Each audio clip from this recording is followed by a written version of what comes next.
Bab 796. Di bawah penantian orang banyak yang cemas, Yi Feng akhirnya terbangun. Dalam sekejap, halaman itu penuh sesak. Silakan, senior, beri kami petunjuk. Zheng Xian memimpin kelompok itu sambil membungkuk hormat dan berkata. Masih pusing karena tidur siang, Yi Feng, memegang surat merah di tangannya, mendengarkan cerita Zheng Xian dan yang lainnya, tampak sangat bingung. Apa yang terjadi di sini? Dia baru saja tidur siang, dan sekarang sekelompok orang mengatakan kepadanya bahwa dunia akan kiamat. Dan mereka ingin dia memberi mereka nasihat. Saran macam apa yang mungkin dia berikan sementara dia sendiri sedang panik. Namun, melihat wajah penuh harap dari Zheng Xian dan yang lainnya, Yi Feng teringat bahwa di mata mereka, ia seharusnya menjadi seorang senior. Lagi pula, dia adalah Golden Immortal level 60+, kan? Wajar saja bila ayam-ayam kecil itu datang kepadanya untuk meminta nasihat. Tentang masalah ini, Yi Feng menghibur semua orang dengan berkata, kalian tidak perlu terlalu khawatir. Di masa kacau, pahlawan muncul dengan sendirinya.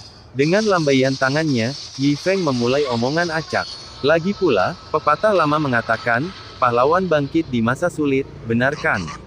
Pada zaman dahulu kala di kehidupan sebelumnya, terjadi banyak sekali era yang kacau, dan selalu saja ada orang yang mampu menegakkan surga. Meskipun dia tahu itu mungkin tidak sepenuhnya berlaku di dunia fantasi ini, saat ini, dia hanya berimprovisasi dan mengoceh. Senior, apakah maksudmu akan ada seseorang yang datang untuk menyelamatkan dunia? Wajah Zheng Xian dan yang lainnya berseri-seri karena kegembiraan. Ya, benar, seseorang akan melakukannya. Yi Feng menjelaskan dengan ekspresi serius, dia hanya bisa menggunakan ini untuk menenangkan kerumunan. Jadi, kamu tidak perlu banyak berpikir. Ikuti saja panggilan atasan, gunakan kekuatan sekte, singkirkan iblis saat dibutuhkan, dan tetaplah siap saat dibutuhkan. Kata Yi Feng. Ya, kami mengerti. Terima kasih, senior, karena telah mengungkap rahasia surgawi. Kami pamit. Melihat si Qingwu berdiri di pintu tanpa masuk, semua orang dengan bijaksana pergi. Sang senior telah mengungkapkan kepada mereka rahasia surgawi, jadi mereka tidak mungkin mengganggu waktu pribadi pasangan itu, bukan? Setelah Zheng Xian dan yang lainnya pergi, si Qingwu ragu-ragu di ambang pintu. Dia tidak tahu bagaimana cara menghadapi Yi Feng, ahli yang tak tertandingi ini. Tetapi Yi Feng segera melihatnya. Oh, Master Sektesi, Anda akhirnya keluar dari meditasi tertutup Anda. Yi Feng berkata dengan wajah penuh kejutan. Si Qingwu memberi hormat pada senior. Si Qingwu buru-buru membungkuk, menundukkan kepalanya. Mengetahui kekuatan Yi Feng, dia pasti tidak bisa berinteraksi dengannya seperti sebelumnya. Aku benar-benar tidak menyadari kemampuan senior, jadi kuharap senior memaafkanku. Master Sektesi, tidak perlu bersikap formal begitu. Senior mana, ini hanya aku. Yi Feng berkata sambil tersenyum, menggosok kedua tangannya. Terima kasih, senior. Si Qingwu menundukkan kepalanya, sekilas melirik wajah Yi Feng, agak terpesona. Sejujurnya, ini adalah pertama kalinya dia benar-benar mengamati Yi Feng. Saat mengamatinya lebih dekat, dia menyadari bahwa Yi Feng memiliki aura yang sangat halus, dengan setiap gerakan yang tampak melampaui dunia. Dengan penampilannya yang sudah memiliki nilai tinggi dan sikapnya ini, sulit untuk tidak tertarik padanya. Terutama dengan Yi Feng yang memperlihatkan kekuatannya dan tetap mempertahankan sikapnya yang rendah hati dan mudah didekati, itu bahkan lebih menyentuh. Dia menyesal tidak menyadarinya lebih awal. Lagi pula, dengan penampilan Yi Feng yang seperti dunia lain, dia seharusnya menyadari bahwa dia bukan orang biasa. Pada saat yang sama, dia sangat berterima kasih kepada Yi Feng. Tahun lalu, dia sungguh sangat lelah. Bosan dengan pertikaian internal sekte. Karena pada dasarnya dia hanyalah seorang wanita, dan bagi seseorang seperti Tetua Agung, dia hanyalah seorang junior. Meskipun dia telah naik ke posisi Master Sekte melalui kekuatan dan taktiknya, dia tidak memiliki seseorang yang dapat dipercaya di seluruh sekte. Kalau bukan karena Yi Feng, dia mungkin masih terperosok dalam perebutan kekuasaan dengan ketua sekte, apalagi memiliki front persatuan seperti sekarang. Bahkan tetua kedua dan ketiga, yang selama ini suka membuat onar, memperlakukannya dengan hormat. Sebelumnya, hal itu tidak mungkin dilakukannya. Terima kasih, senior, karena telah menyelesaikan pertikaian internal sekte. Memikirkan hal ini, si Qingwu mengucapkan terima kasih lagi padanya. Sama-sama, sama-sama. Tak perlu berterima kasih. Yi Feng cepat menjawab. Kemudian suasana berubah menjadi keheningan yang canggung. Si Qingwu melirik Yi Feng, dan setelah selesai mengucapkan terima kasih, dia tidak tahu harus berkata apa lagi kepadanya. Bagaimana jika dia berbicara terlalu banyak dan membuatnya kesal? Meskipun secara lahiriah, mereka terlihat seperti pasangan yang bertunangan, dia jelas tahu tidak ada apa-apa di antara mereka. Yi Feng mungkin bahkan tidak menyukainya. Yi Feng juga memutar matanya, sesekali mengintip si Qingwu. Wanita ini masih belum membayar. Haruskah dia meminta uangnya? Meski agak canggung, dia belum bilang tidak akan membayar. Jadi, mungkin dia sebaiknya menunggu sampai dia sendiri yang membicarakannya. Dalam suasana canggung ini, si Qingwu duduk dalam posisi yang sangat tegang. Tetapi ketika dia menyadari tatapan Yi Feng sesekali, pipinya yang putih tak kuasa menahan rona merah, dan dia menundukkan kepalanya lebih dalam lagi. Mungkinkah? Apakah dia? Kalau tidak, mengapa orang seperti dia, seorang pakar hebat, datang ke sini hanya untuk bersenang-senang dan kebetulan menemukannya? Memikirkan hal ini, jantung si Qingwu mulai berdebar-debar. Di hadapan orang lain, dia mungkin adalah seorang master sekte yang bermartabat dan dingin, tetapi di hadapan Yi Feng, ahli hebat ini, dia telah berubah menjadi seorang gadis kecil yang kebingungan. Jadi apa? Apa yang harus dia lakukan? Pilihan apa yang harus dia buat? Tidak dapat menahan diri, dia melirik Yi Feng lagi. Sangat menyenangkan, sangat tampan. Jika dia menyukainya, itu akan menjadi keberuntungan baginya, bukan? Jadi, mari kita lihat apa yang dikatakannya. Si Qingwu menundukkan kepalanya, tidak mengucapkan sepatah kata pun sepanjang waktu, menunggu langkah Yi Feng selanjutnya. Hah! Yi Feng mengerutkan kening. Wanita ini sudah menunggu begitu lama, masih belum juga mengeluarkan uangnya. Haruskah dia menanyakannya padanya? Itu jumlah yang sangat besar, 300.000 yuan. Tetapi, bagaimanapun, dia adalah ketua sekte, jadi dia seharusnya tidak kekurangan uang. Meminta uang kepadanya tepat setelah dia keluar dari mediasi tertutupnya, mungkin tidak begitu baik. Lupakan saja. Keduanya asyik dengan pikirannya masing-masing, saling menatap. Menunggu sangat lama, tak satu pun dari mereka berbicara. Sampai mata indah si Qingwu meredup. Mungkin saya terlalu banyak berpikir. Kalau tidak, mengapa dia tidak berbicara? Dan di matanya, aku hanyalah seorang pemimpin sekte dari sekte kecil. Apa yang disebut pertunangan itu hanyalah sebuah kesepakatan, jadi bagaimana mungkin dia bisa menyukaiku? Si Qingwu tersenyum pahit, dan dia tidak mengatakan apa-apa selama ini mungkin berarti dia hanya ingin aku pergi sendiri. Namun disinilah saya, banyak memikirkannya. Memikirkan hal ini, telinga si Qingwu menjadi merah, berharap dia dapat menemukan celah untuk bersembunyi. Senior, saya permisi dulu. Si Qingwu hanya ingin melarikan diri dengan cepat. Setelah berkata demikian, dia berbalik dan berjalan keluar, kepalanya tertunduk, melarikan diri karena malu. Namun baru saja sampai di pintu, suara Yi Feng terdengar. Master Sekte Si, tunggu. Senior, apakah ada hal lainnya? Yi Feng mengusap dahinya, menyesalkan bahwa dia tidak bisa mendapatkan uang kali ini, jadi dia mengingatkannya dengan cara yang ambigu. Yang ingin aku katakan adalah, Master Sekte Si, kapan kamu akan mengunjungiku lagi? Mengunjungimu? Si Qingwu merasa bingung, sekaligus heran. Apa maksudnya dengan itu? Haha, maksudku, Master Sekte Si sedang sibuk dengan 1000 tugas. Tidak masalah jika kau tidak di sini, tapi jangan lupa bahwa masih ada aku di sini, di halaman ini. Dan jangan terlalu sibuk dengan pekerjaanmu sampai tersesat. Pastikan untuk sering mampir ke sini. Yi Feng mengusap hidungnya, mengisyaratkan dengan nada penuh arti. Bab 797. Wanita itu tidak menyebutkan uang sama sekali dan hendak pergi. Yi Feng hanya bisa mengingatkannya dengan cara ini. Tetapi di telinga si Qingwu, kata-katanya langsung memiliki arti berbeda. Apa yang dia katakan? Kata-kata ini, apakah dia memintaku untuk memikirkannya, untuk mengingatnya, dan mengunjunginya lebih sering? Bingung dan malu, wajah si Qingwu memerah sampai ke ujung telinganya. Tangan kecilnya gelisah, tidak yakin di mana harus meletakkannya. Baiklah, Setelah ragu-ragu cukup lama, dia tersipu, menundukkan kepalanya, dan mengeluarkan seruan lembut dan malu-malu sebelum segera berlari pergi. Ekspresi macam apa itu? Yi Feng memperhatikan sosok si Qingwu yang menjauh dengan bingung, menggaruk kepalanya sebelum berbaring kembali di kursi malas. Dia mengeluarkan surat merah itu lagi.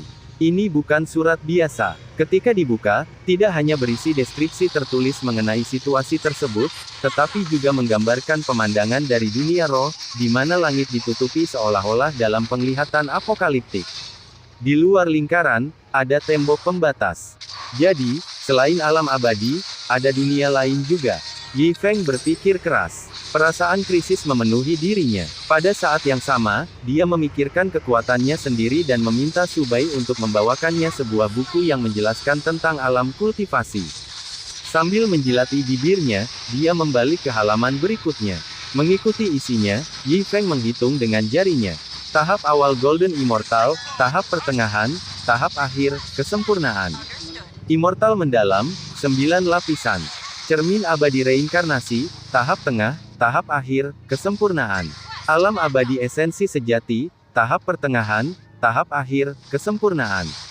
Alam abadi bintang, tahap tengah, tahap akhir, kesempurnaan. Alam abadi matahari dan bulan, tahap tengah, tahap akhir, kesempurnaan. Dan kemudian, abadi sejati. Kalau dihitung selangkah demi selangkah, dia seharusnya berada di sekitar lapisan ke-31 keabadian sejati. Berdasarkan alam ini, Yi Feng mencari deskripsi yang sesuai dalam buku. True Immortal, lapisan ke-30 kekuatan absolut, sama langkahnya dengan bulu burung phoenix atau tanduk unicorn bahkan ketika menggabungkan alam abadi dan 8 alam.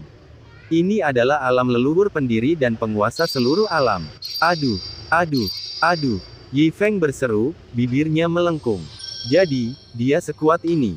Dia termasuk orang paling langka di antara yang langka. Tak heran dia belum pernah melihat siapapun yang tingkat kultivasinya lebih tinggi daripada dia dalam perjalanannya mencari murid. Tampaknya di alam abadi, dia sudah berada di puncak.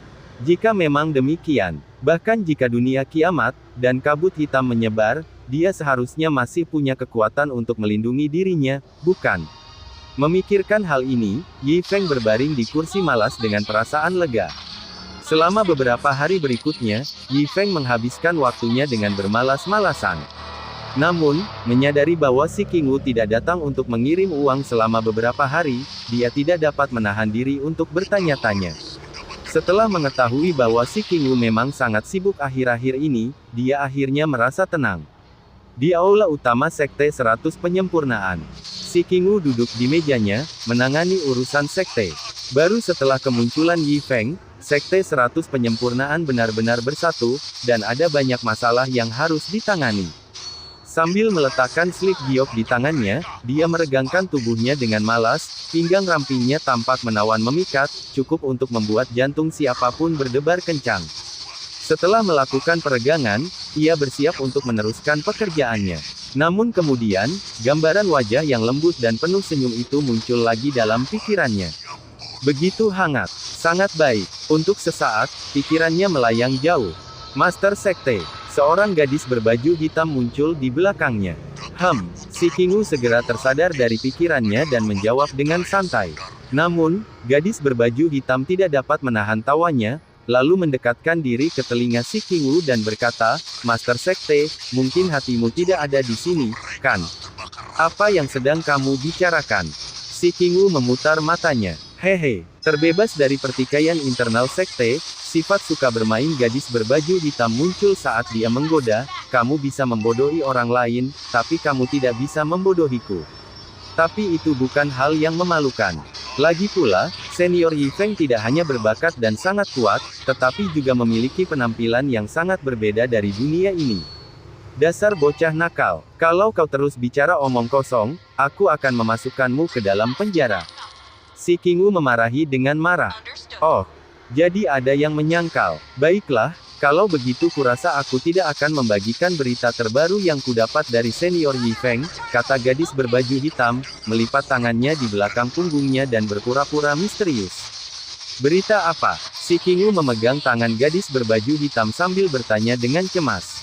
Lihat, kau masih menyangkalnya. Gadis berbaju hitam itu tertawa. Katakan saja padaku. Si Kingu melotot padanya, suaranya bercampur antara marah dan malu. Baiklah, baiklah. Gadis berbaju hitam memutar matanya, lalu mencondongkan tubuhnya ke telinga si Kingu dan berbisik, "Ku dengar Senior Yi Feng bertanya tentang apa yang telah kamu lakukan akhir-akhir ini." Benar-benar, mata si Kingu berbinar. Tentu saja benar. Tapi kau hanya berpura-pura sibuk di sini, kata gadis berbaju hitam dengan jengkel. Aku tidak berpura-pura, aku benar-benar sibuk, si Kingu bersikeras. Tapi pekerjaan yang merepotkan seperti ini, orang tua manapun akan dengan senang hati menerimamu dan menjilatmu, balas gadis berbaju hitam. Aku hanya, si Kingu menundukkan kepalanya. Oh, ayolah. Aku sangat mengenalmu, kata gadis berbaju hitam. Kau hanya takut salah mengartikan maksud Senior Yi Feng dan mempermalukan dirimu sendiri jika kau menemuinya. Tapi sekarang setelah kau tahu dia terus bertanya tentangmu, kau bisa kesampingkan dulu kekhawatiranmu dan pergi saja. Desak gadis berbaju hitam sambil melambaikan tangannya. Si Kingu ragu-ragu, kepalanya masih menunduk. Tapi oh, pergilah saja. Gadis berbaju hitam mendorong si Kingu keluar pintu. Begitu berada di luar, pikiran si Kingu dipenuhi dengan kata-kata gadis berbaju hitam, dan pipinya kembali merah padam. Dia sebenarnya bertanya tentangku. Dengan kekuatannya, dia tidak perlu melakukan ini. Jika dia hanya berbicara, atau bahkan menggunakan kekerasan, dia tidak akan mampu menolak dan dia juga tidak akan mau melakukannya. Namun sebaliknya, dia justru begitu. Dia kembali ke kamarnya dan menghabiskan beberapa waktu untuk berdandan dengan hati-hati. Saat dia melangkah keluar, seolah-olah dia telah berubah menjadi orang yang berbeda. Di masa lalu, dia selalu mengenakan jubah hitam, dingin dan acuh tak acuh, mempertahankan aura berwibawa. Meski saat itu kecantikannya tak terbantahkan, namun tidak ada apa-apanya dibandingkan dengan penampilannya yang sekarang. Kini, ia mengenakan gaun seputih salju, bagian pinggangnya diikat untuk menonjolkan bentuk tubuhnya yang ramping, ujungnya berhenti tepat di atas lututnya, memperlihatkan kakinya yang panjang dan anggun. Wajahnya yang sudah mempesona, dipoles tipis perona pipi, kulitnya bersinar bagai batu giok, cemerlang dan tanpa cacat. Dia bergegas dengan penuh semangat ke halaman Yi Feng. Hilang sudah sikap seorang master sekte, dia telah menjadi seorang wanita muda, murni dan sederhana. Salam, Senior Yi Feng. Sesampainya di halaman, si Kingu membungkuk dengan anggun, gaunnya berkibar sedikit. Master sekte Si, kau akhirnya datang. Melihatnya, Yi Feng segera berdiri, kegembiraannya terlihat jelas saat ia menyambutnya di halaman. Melihat kegembiraan di mata Yi Feng, si Kingu menundukkan kepalanya dengan malu. Master Sekte Si, Anda terlihat sangat cantik hari ini. Melihat si Kingu dalam pandangan yang berbeda, Yi Feng tidak dapat menahan diri untuk memujinya dengan tulus. Kau membuatku tersanjung, Senior. Si Kingu menjawab dengan rendah hati, meskipun hatinya berdebar gembira. Tampaknya Yi Feng sangat menyukai penampilan ini. Tahukah kamu, aku sudah menunggumu setiap hari, kata Yi Feng dengan penuh semangat. Si Kingu kehilangan kata-kata. Ini, begitu langsung. Dia tidak siap untuk ini. Namun itu membuat jantungnya berdebar kegirangan. Bab 798. Dan begitulah adanya. Mereka berdua duduk di halaman. Mereka ngobrol santai, bola-balik. Saat percakapan terus berlanjut, suasana aneh tercipta di antara mereka. Mengapa dia dulu begitu terus terang dan genit, lalu kemudian tiba-tiba berubah dingin? Apakah itu semacam taktik? Pupil mata Yi Feng berkedip berulang kali. Wanita ini, bukankah dia ada di sini untuk mengantarkan pembayaranku? Kalau begitu, cepatlah dan serahkan kristal surgawi yang tersisa. Pikiran mereka jauh berbeda. Setelah duduk selama yang terasa seperti selamanya tanpa si Kingu menyebutkan pembayaran, Yi Feng tidak bisa duduk diam lebih lama lagi. Dia perlu menemukan cara untuk membicarakannya. Namun, tentu saja memintanya secara langsung tampaknya tidak tepat. Jadi, dia memikirkan pendekatan yang lebih halus. Dia melirik Subai dengan santai, bibirnya bergerak sedikit. Subai, seolah-olah bisa membaca pikiran Yi Feng, memahami niatnya hanya dengan mengamati gerakan bibirnya. Tak lama lagi, Subai membawa lukisan pemandangan. Pemimpin Sekte Si, karena kita punya waktu luang, baru-baru ini aku membeli lukisan ini. Aku cukup menyukainya. Apakah kalian ingin melihatnya bersama? Tanya Yi Feng sambil tersenyum. Tentu, melihat Yi Feng yang sedari tadi terdiam, kini mengajaknya untuk mengagumi sebuah lukisan, hati si Qingwu pun melonjak kegirangan, dan ia pun segera mengangguk tanda setuju. Lukisan pemandangan ditaruh di atas meja. Mereka berdua memeriksanya dengan cermat. Namun, Yi Feng tidak punya maksud lain. Lukisan itu, yang entah dari mana asalnya, tampak biasa saja baginya. Akan tetapi, hal itu tidak menghentikannya untuk bertindak. Pemimpin Sekte Si, lihatlah air terjun dalam lukisan ini. Bukankah air terjun itu tampak hidup? Tanya Yi Feng lembut. Si Qingwu mempelajarinya dengan saksama. Dia tidak dapat menahan rasa kagumnya, air terjun itu memang dilukis dengan sangat baik. Seperti yang Anda katakan, air itu terasa hidup, seolah-olah air itu benar-benar mengalir di dalam lukisan. Tanda tanya. Mendengar kata-kata si Qingwu, ekspresi Yi Feng menjadi gelap. Lautan tanda tanya memenuhi pikirannya. Brengsek, lukisan jelek ini. Hidup, astaga. Dan ketika saya meminta Anda untuk melihat ke air, apakah saya benar-benar bermaksud agar Anda hanya melihat ke air saja? Dua kata yang ditambahkan Subai ke air terjun, bayar, sangat besar. Bagaimana mungkin Anda bisa melewatkannya? Setelah benar-benar mengagumi lukisan itu, pikiran si Qingwu sepenuhnya terserap dalam karya seni itu, dan dia sama sekali tidak menyadari kedua kata itu. Yi Feng mengerutkan keningnya. Senior Yi Feng, apakah ada yang salah? Si Qingwu bertanya dengan cemas. Tidak ada apa-apa. Yi Feng memaksakan senyum lembut, meski pikirannya berpacu, mencoba mencari tahu apa yang harus dilakukan selanjutnya. Pandangannya tanpa sengaja menyapu ke kejauhan, dan sebuah ide lain muncul di benaknya. Pemimpin Sekte Si, apakah kau ingin bergabung denganku untuk mengagumi pemandangan? Yi Feng bertanya sambil tersenyum. Tentu saja, si Qingwu dengan bersemangat menyetujui. Jantungnya berdebar kencang seperti rusa yang terkejut. Dia tidak menyangka Yi Feng akan mengajaknya menikmati pemandangan setelah mereka selesai melihat lukisan itu. Mereka berdua berjalan keluar dari halaman. Mereka melewati sebuah hutan kecil dan tiba di tepi tebing di dalam Sekte 100 Penyempurnaan. Tebing itu diselimuti kabut. Burung-burung berkicau dan bunga-bunga bermekaran di dekatnya. Setiap kali menarik napas dalam, udaranya terasa kaya dan segar. Pemimpin Sekte Si, lihatlah dua gunung di sana. Si Qingwu mendongak, bingung, lalu mengalihkan pandangannya ke arah Yi Feng. Menurutmu seperti apa wujud kedua gunung itu jika digabungkan? Yi Feng bertanya sambil tersenyum licik. Mereka, si Qingwu mengamati kedua puncak itu lagi, pandangannya perlahan menyatukan keduanya.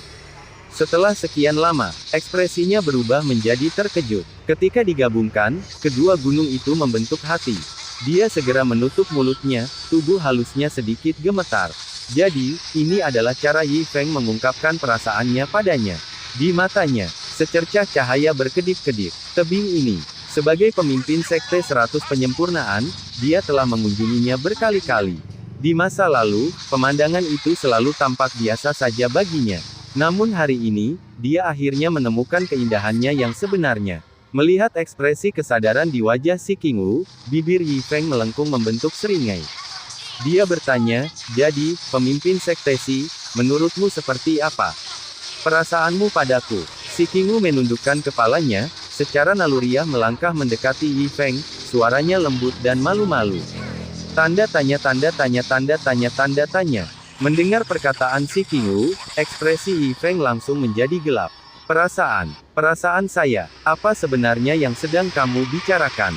Itu kristal surgawi. Kristal surgawi, sialan. Kedua gunung itu jika digabungkan akan membentuk kristal surgawi yang besar. Tahukah kamu seperti apa bentuk kristal surgawi? Yi Feng hampir kehilangan kesabarannya. Sekarang jelas baginya, wanita ini mencoba menghindari pembayaran utangnya. Dia menegakkan wajahnya, lalu menoleh ke arah si Qingwu dengan ekspresi serius yang luar biasa. Sikapnya lebih hikmat dari sebelumnya. Pemimpin Sekte Si, pada titik ini, ada sesuatu yang harus aku katakan kepadamu dengan jujur. Yi Feng mengucapkan setiap kata dengan sengaja. Melihat keseriusan Yi Feng yang belum pernah terjadi sebelumnya dan bobot kata-katanya, hati si Qingwu menegang. Apakah dia akan menyatakan perasaannya kepadaku? Akhirnya, dengan air mata mengalir di matanya, jantungnya berdebar karena kegembiraan, dan tatapannya dipenuhi dengan antisipasi, Yi Feng mengulurkan tangannya ke arahnya. Bayar, 300.000 kristal surgawi. Sekarang, Si Qingwu yang tadinya penuh dengan harapan, membeku di tempat seolah berubah menjadi es. Pikirannya terasa seperti tersambar petir. Rasa malu dan marah membuatnya ingin menghilang begitu saja. Dia menggigit bibirnya begitu keras hingga berdarah. Tubuhnya gemetar tak terkendali. Aku. Bibir si Qingwu bergetar saat ia berusaha mengendalikan emosinya. Ia mengeluarkan sebuah cincin penyimpanan dan menyerahkannya kepada Yi Feng. Ini kristal surgawi yang kau butuhkan. Saya ada urusan yang harus diselesaikan. Saya pamit dulu. Setelah berkata demikian, dia berpura-pura seolah tidak terjadi apa-apa, memaksakan senyum yang tidak terlalu terlihat di matanya, lalu segera menghilang dari pandangan Yi Feng. Si Qingwu bergegas kembali ke gua tempat tinggalnya, wajahnya dipenuhi dengan ejekan diri dan tawa getir. Tentu saja, di matanya, ia tak lebih dari sekadar tokoh kecil, sekadar pemimpin sekte dari sekte kecil, seseorang yang bisa ia permainkan sesuka hatinya. Kekuatannya tidak cukup, statusnya tidak mencukupi. Bagaimana mungkin orang seperti dia tertarik padanya? Mereka tidak berada pada level yang sama. Ada apa dengan semua drama ini? Yang saya lakukan hanyalah meminta uang. Melihat keadaan emosi si Qingwu, Yi Feng benar-benar bingung. Namun, entah mengapa, saat dia memegang kantong kristal surgawi, dia merasakan kegelisahan aneh di hatinya. Kembali ke halaman, Yi Feng tidak tertarik melakukan hal lain. Dia tidur nyenyak sepanjang malam. Ketika dia terbangun, hari sudah keesokan harinya. Setelah mencuci cepat, ia mulai mengemasi barang-barangnya. Setelah sekian lama tinggal di sini dan sekarang telah menerima pembayarannya, sudah waktunya untuk pergi. Melihat wajah-wajah penuh air mata dari ke-13 pelayan muda itu, Yi Feng menghibur mereka satu per satu. Setelah berjanji akan kembali menjemput mereka di masa depan, Yi Feng mengambil kendi anggur di dekatnya dan pergi. Kali ini dia pergi tanpa memberitahu siapapun. Selama tak seorang pun tahu dia benar-benar telah pergi, penghalang dari level Dewa Emas 60 plusnya akan tetap ada, yang mungkin masih membawa beberapa manfaat bagi si Qingwu. Gerimis mulai turun. Dia berjalan keluar dari gerbang gunung sekte 100 penyempurnaan. Di puncak gunung yang jauh, dua wanita berdiri memegang payung. Tatapan mereka mengikuti sosok Yi Feng yang menjauh. Aku akan berusaha mengejarmu. Wanita yang memimpin jalan bergumam pelan, matanya penuh tekad. Ia kemudian menoleh ke wanita berpakaian hitam di belakangnya. Aturlah agar aku menjalani warisan dewa kuno dari sekte 100 penyempurnaan. Pemimpin sekte? Kamu ingin meneruskan warisan dewa kuno? Wanita berpakaian hitam itu benar-benar terkejut. Tapi warisan itu adalah jalan menuju kematian yang pasti. Wanita itu tidak mengatakan apapun, hanya berjalan dengan tegas kembali ke arah sekte tersebut dengan tekad yang tak tergoyahkan. Bab 799. Pada hari-hari ketika Yi Feng melakukan segala yang dia bisa untuk mendapatkan uang dari si Qingwu, seluruh 9 alam mengalami perubahan yang luar biasa. Semua orang telah meremehkan kekuatan kabut hitam. Hanya dalam beberapa hari, alam roh telah dilahap hingga setengahnya. Namun, ini bukan situasi yang paling mengerikan. Masalah yang paling kritis adalah bahwa setelah tembok pembatas alam roh dijebol, retakan mulai muncul di alam jurang, alam kuno, dan lautan gelap alam abadi. Artinya, ada dua alam lagi yang mengikuti jejak alam roh, dan alam abadi sendiri kini berada dalam bahaya yang mengancam. 4 retakan besar telah terbentuk, dan setiap saat, makhluk-makhluk iblis yang tak terhitung jumlahnya dari luar alam berhamburan melewatinya. Meskipun sebagian besar makhluk tersebut masih terkurung di 3 alam dan lautan gelap, sejumlah kecil iblis yang kuat telah membebaskan diri dan menimbulkan malapetaka di alam abadi dan alam lainnya. Akibatnya, pembantaian seluruh kota menjadi sering terjadi, dan bahkan beberapa sekte besar diserang oleh makhluk jahat ini. 9 alam terjerumus ke dalam kekacauan, rakyatnya sangat menderita. Segalanya terjadi terlalu cepat. Begitu cepatnya sehingga penduduk 9 alam tidak sempat bereaksi dan hanya ada sedikit tanda-tanda peringatan sebelum bencana terjadi. Namun, para pemimpin alam formasi, tetua Zen dan para pembela perbatasan lainnya, segera mengorganisasi aliansi pembasmi iblis. Begitu persekutuan ini terbentuk, banyak sekte di 9 alam segera bersatu mendukungnya. Dalam menghadapi krisis seperti itu, semua orang mengerti apa yang benar-benar penting. Dengan dukungan banyak sekte, aliansi tersebut tumbuh kuat dengan cepat. Penatua Zen dari alam abadi terpilih sebagai pemimpin aliansi pertama, dan 10 tokoh kuat lainnya dipilih untuk membentuk Dewan Penatua. Markas besar aliansi ini didirikan di persimpangan 8 alam dan alam abadi, lokasi yang paling sentral dan strategis di 9 alam. Tak lama kemudian, aliansi pembasmi iblis mulai mengeluarkan perintah. Pertama, evakuasi semua penghuni dari alam roh, alam abis, dan alam kuno. Kemudian, kerahkan semua master alam formasi level 7 ke atas untuk menutup 3 alam dan mencegah kabut hitam menyebar lebih jauh. Meskipun alam abadi tidak semudah menutup 3 alam lainnya, ia memiliki penghalang alami pulau bayangan gelap, yang membuat tugasnya agak lebih mudah. Kedua, bangun jaringan besar susunan teleportasi, dengan aliansi pembasmi iblis sebagai pusat dan setiap sekte tingkat pertama sebagai simpul. Susunan ini akan saling terhubung, memungkinkan bala bantuan dan evakuasi cepat sesuai kebutuhan. Ketiga, tetapkan profesi pembasmi iblis dan buat serikat untuk mempromosikan status mereka. Aliansi pembasmi iblis, yang didukung oleh sekte-sekte tingkat pertama, akan mensertifikasi siapapun yang memenuhi persyaratan kekuatan sebagai pembasmi iblis. Pembasmi iblis akan menerima gaji bulanan yang besar dan dapat mengklaim hadiah dari sekte-sekte tingkat pertama atau markas besar aliansi untuk membasmi iblis dengan level yang sesuai. Jelaslah bahwa aliansi pembunuh iblis memahami sepenuhnya situasi tersebut. Ini akan menjadi perang berkepanjangan. Pembangunan susunan teleportasi dan kemunculan pembunuh iblis sangatlah penting. Terutama terciptanya profesi pembasmi iblis yang merupakan hal yang sangat penting.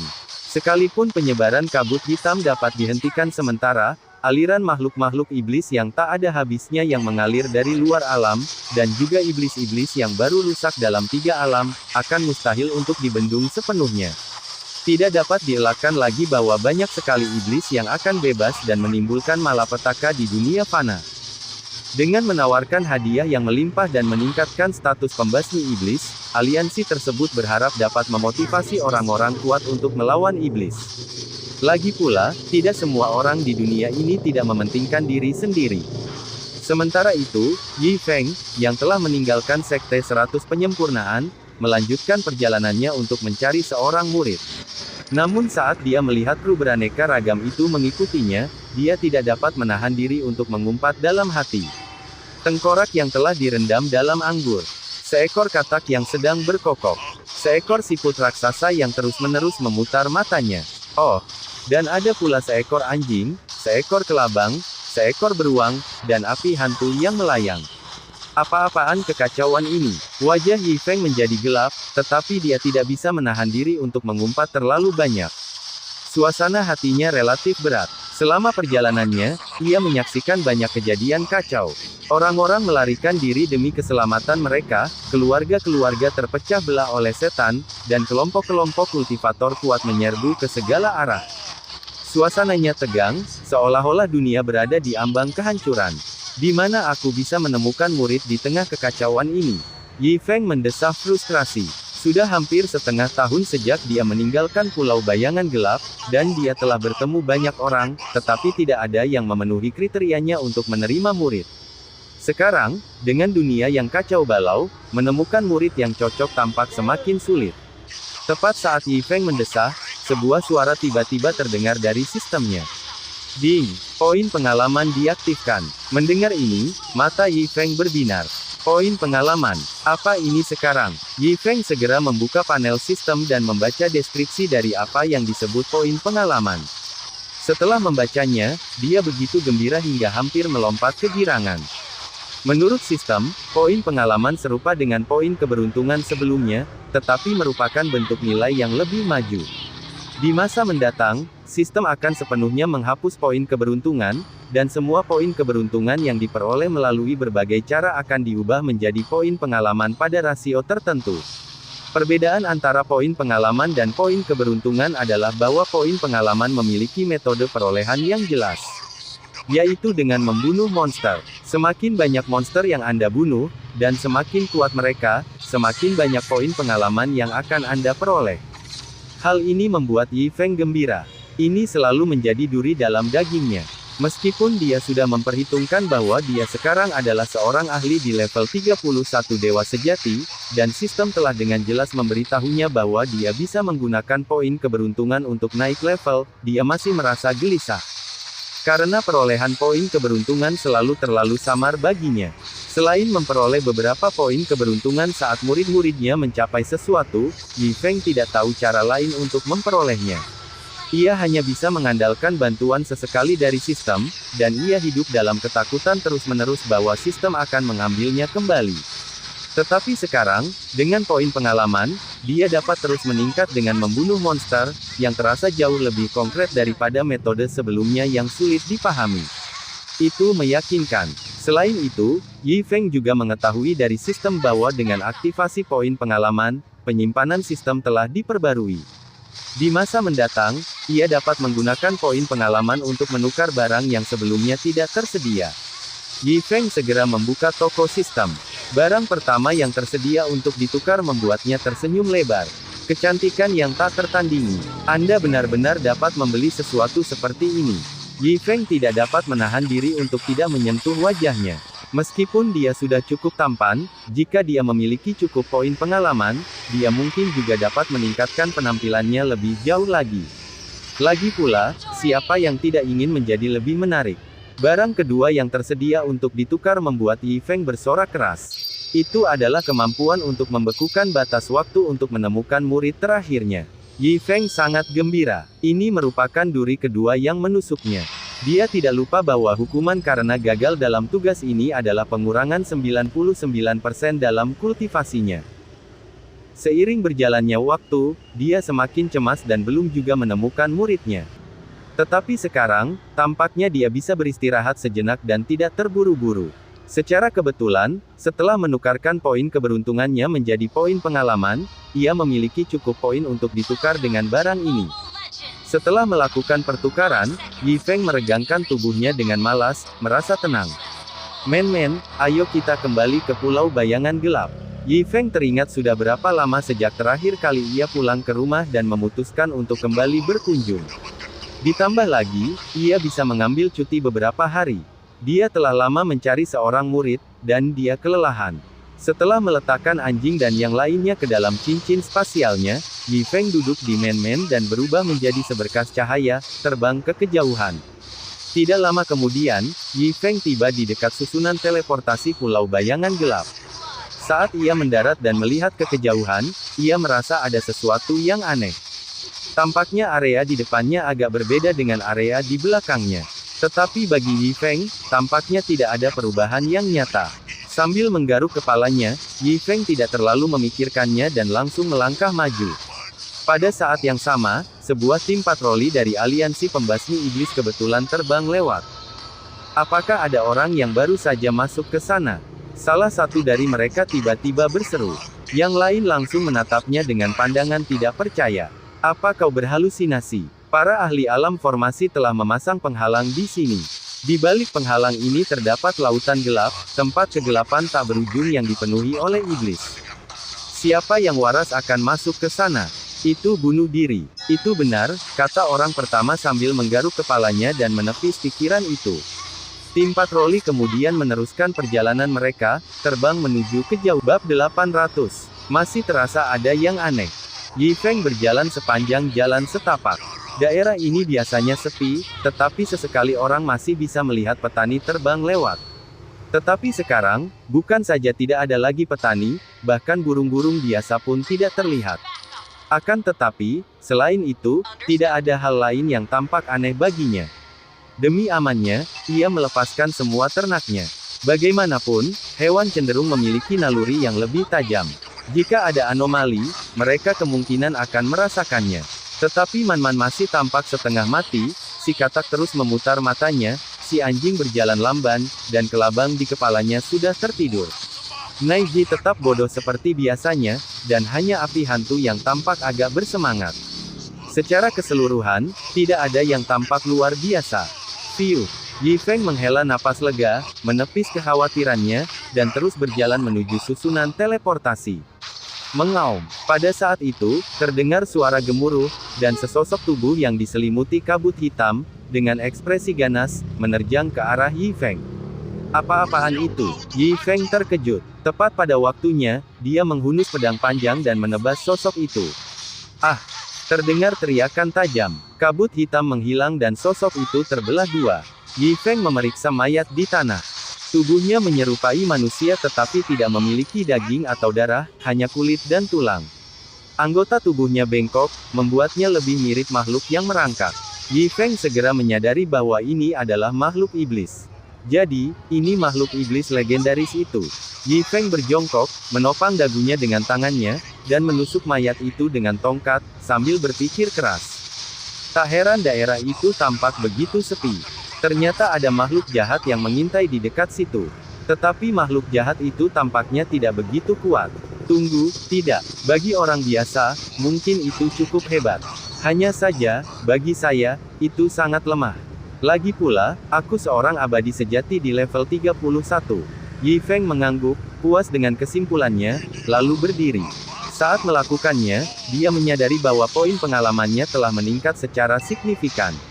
Oh, membunuh makhluk iblis memberiku banyak pengalaman. Mata Yi Feng berbinar, seolah dia telah menemukan harta karun. Dia tidak dapat menahan harapan untuk bertemu dengan lebih banyak makhluk jahat. Akan tetapi, saat ia terus berjalan, selain yang ini, ia tidak menemukan yang lain. Merasakan perutnya keroncongan, Yi Feng memutuskan untuk kembali ke Pulau Bayangan Gelap terlebih dahulu. Di susunan teleportasi di luar Pulau Bayangan Gelap, Jiang Zi, bersama dengan Li Hongzhang dan yang lainnya, telah ditempatkan di sini. Sejak kabut hitam mulai menyebar, seluruh pintu masuk teleportasi telah ditelan olehnya. Yang membuat mereka tercengang, sementara area di sekelilingnya sepenuhnya diselimuti kabut hitam, yang membuat mereka tidak dapat melihat bahkan satu tangan pun di depan wajah mereka. Area dalam jarak 100 kaki dari pintu masuk teleportasi tetap tidak tersentuh, seolah-olah dilindungi oleh penghalang tak terlihat. Hal ini membuat mereka kagum dengan kekuatan Yi Feng.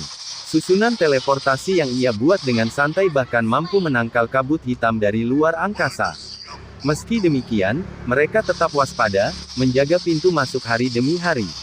Pintu masuk teleportasi ini terletak di jantung gurun yang dipenuhi kabut hitam, tempat makhluk-makhluk iblis berkeliaran dengan bebas. Meskipun penghalang tak kasat mata itu dapat menghalangi kabut hitam, namun tak dapat menghentikan makhluk-makhluk jahat itu untuk lolos. Selama beberapa hari terakhir, banyak makhluk iblis yang menyerang mereka. Tepat pada saat itu, sebuah gangguan datang dari kabut hitam pekat di kejauhan, yang semakin lama semakin dekat. Jiang Zi menjadi tegang. Di belakangnya, Li Hongtian dan Huang Qingtian mengepalkan tangan dan mencengkeram senjata mereka erat-erat. Saat mereka menunggu dengan gugup, sesosok muncul dari kabut hitam, seorang pemuda berjubah putih, ditemani berbagai binatang. Apakah itu, Pak? Jiang Zi dan yang lainnya terkejut sekaligus gembira. Mereka tidak pernah menyangka bahwa orang yang muncul dari kabut hitam itu adalah Yi Feng. Mereka tidak dapat menahan rasa kagum pada tingkat kultivasinya, yang jelas telah mencapai puncaknya. Dia dapat melintasi kabut hitam dengan bebas, sama sekali tidak terpengaruh oleh pengaruh korosifnya. Perlu dicatat bahwa kabut hitam luar angkasa ini seperti racun yang melekat. Begitu menyentuh Anda, hampir mustahil untuk menghilangkannya, dan perlahan-lahan akan menggerogoti pikiran Anda, mengubah Anda menjadi makhluk iblis. Kami memberi hormat kepada Anda, Tuan. Jiang Zi dan yang lainnya membungkuk hormat. Kalian semua telah bekerja keras. Yi Feng menyapa mereka dengan senyuman lalu melangkah ke dalam susunan teleportasi. Saat memasuki Pulau Bayangan Gelap, Yi Feng terpana oleh pemandangan di hadapannya. Tanah yang tadinya tandus dan tandus telah berubah menjadi kota kecil. Rumah-rumah yang dibangun rapi berjejer di sepanjang jalan, dengan jalan utama yang ramai dengan orang-orang. Para pedagang mendirikan kios-kios, memenuhi udara dengan suasana yang semarak seperti pasar. Tidak jauh dari sana, sebuah alun-alun besar telah dibangun, tempat sekelompok wanita tua sedang menari. Di luar alun-alun itu, di dekat Laut Hitam, sebuah pelabuhan kecil telah dibangun, dengan perahu-perahu nelayan yang berangkat setiap hari. Pantai juga menjadi tempat populer untuk bersantai. Orang-orang bersantai di atas pasir, mencelupkan kaki mereka ke laut, membiarkan ikan-ikan hitam menggigit kulit mati, pengalaman yang unik dan menenangkan. Namun saat itu tim nelayan sedang terlibat pertengkaran sengit dengan Ludaseng. Masalahnya adalah Departemen Pengelolaan Limbah Ludaseng telah membuang limbah ke Laut Hitam, dan banyak yang menuduhnya mencemari lingkungan. Ludaseng, yang tidak terlalu fasih berbicara, berwajah merah dan berusaha keras membela diri. Ini luar biasa. Yi Feng merasakan kehangatan yang mendalam saat mengamati pemandangan itu. Tidak seperti dunia luar yang berbahaya, tempat ini benar-benar surga. Saat ia berjalan menyusuri jalan, Yi Feng menyapa penduduk kota dengan hangat. Kembalinya dia tampaknya tidak mengejutkan atau mengagetkan siapapun. Ketika dia kembali, dia berbaring di halaman rumahnya. Dan dia tidur selama 3 hari berturut-turut. Setelah bangun, Yi Feng mulai bekerja. Bertekad untuk membasmi makhluk-makhluk jahat, dia mengambil pedang terbaiknya dan meninggalkan pulau bayangan gelap sekali lagi. Setelah meninggalkan susunan teleportasi, dia berkeliaran tanpa tujuan, mencari makhluk iblis untuk dibunuh. Pada awalnya, ia hanya menemukan beberapa yang tersesat. Namun saat ia memasuki sebuah lembah, ia menemukan gerombolan makhluk jahat mengintai di sana. Lemah. Terlalu lemah. Yi Feng menggelengkan kepalanya. Awalnya, dia bersikap hati-hati, tetapi ketika dia menyadari bahwa satu ayunan pedangnya dapat mengalahkan sekelompok besar orang, dia pun melepaskannya. Tidak ada keterampilan yang mencolok atau gerakan yang menggemparkan, hanya serangan sederhana dan berulang dari pedang Yi Feng. Dalam pikirannya, poin pengalamannya terus meningkat, dan Yi Feng menjadi mesin pembunuh. Dia memasuki mode berulang-ulang, mengayun, seolah-olah dia sedang menggunakan autopilot. Ketika mayat-mayat di kakinya menumpuk menjadi gunung kecil, Yi Feng pindah ke lokasi baru. Dan lagi, ayunan,